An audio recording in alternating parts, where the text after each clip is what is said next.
The funniest thing to me, and I say it to people all the time, I said the one thing I never want to do is to coach.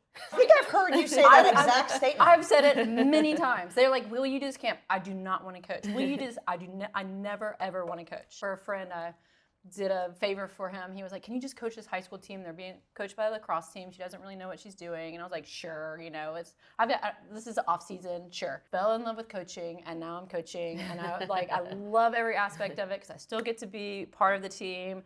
I'm, watching these young women who are going to change the world. It's my true passion. And, it's fun now that I have kids. I didn't even know if I wanted kids. I said I didn't want kids, and now I have kids, So my life has changed a lot. I think I've heard you say that too. Yeah, many times, yeah. What an evolution we have over here.